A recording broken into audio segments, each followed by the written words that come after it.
Vous ne pourrez jamais détruire la division parmi les saints en les invitant à discuter ensemble de leurs différends et en leur demandant de se réconcilier. La seule façon de traiter de telles choses parmi le peuple de Dieu est de vous agenouiller en vous occupant des forces qui est derrière cela. La puissance de l'ennemi derrière cette chose doit être brisée. Vous ne pourrez jamais arranger une situation comme celle-là parce qu'elle est diabolique. Ce qui est vrai dans le domaine des divisions l'est également pour les autres sujets de cette lettre aux Corinthiens. C'est l'ennemi qui est derrière cela, qui est finalement la cause de tout ce désordre et rien d'autre. Si ce n'est l'impact du Seigneur ressuscité, monté aux cieux et souverain contre l'ennemi qui est derrière cela, qui favorisera un meilleur état de choses. Tout cela est mis en évidence à Corinthe. Ils étaient dans la possibilité de produire cet impact sur les forces spirituelles, parce qu'ils ne trouvaient pas dans la bonne sphère. Il s'agit d'un domaine céleste d'activité alors qu'ils étaient sur la terre parmi les choses terrestres. C'est le domaine où nous nous trouvons qui détermine la différence dans le témoignage. Et cela se passe de commentaires. Le témoignage demande, pour qu'il ait une réelle valeur et soit efficace, que le peuple de Dieu, que l'Église soit un corps céleste.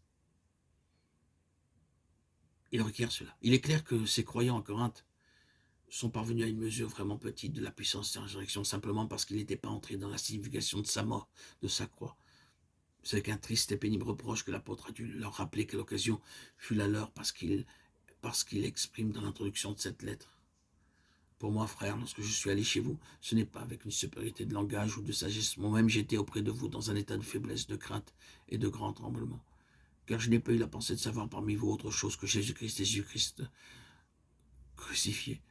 Cela fut l'attitude de Paul, son message et son but lorsqu'il vint à Corinthe, bien longtemps avant qu'il ne leur adresse cette lettre.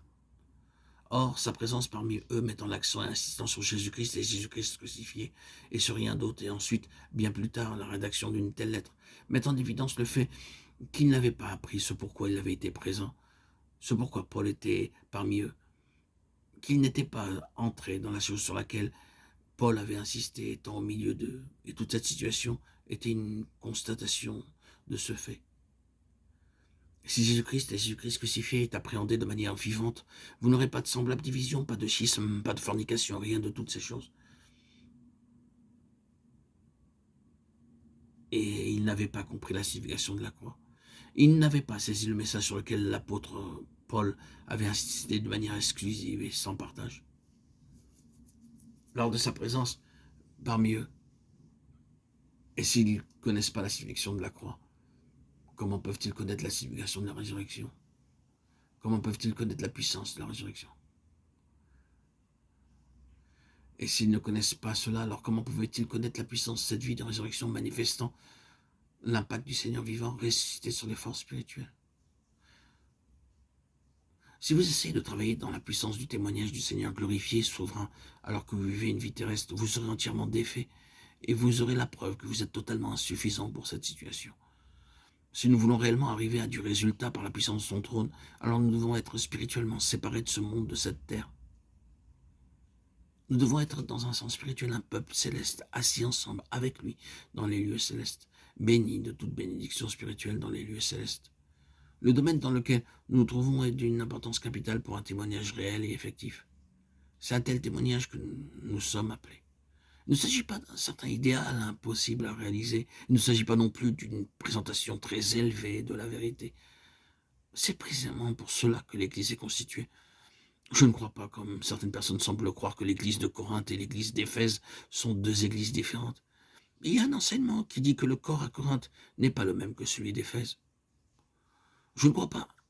Cela un seul instant et je ne crois pas que les Corinthiens furent appelés à quelque chose de moindre que les Éphésiens. Mais il s'agit du même appel. Les Corinthiens furent appelés à une vie et à un témoignage céleste aussi bien que le furent les Éphésiens ou qui que ce soit d'autre. Il s'agit plutôt de savoir si nous acceptons ce que signifie la croix pour qu'elle nous introduise dans la puissance de la résurrection. Et cela déterminera la mesure de l'expression de cette puissance suprême du Seigneur intronisé.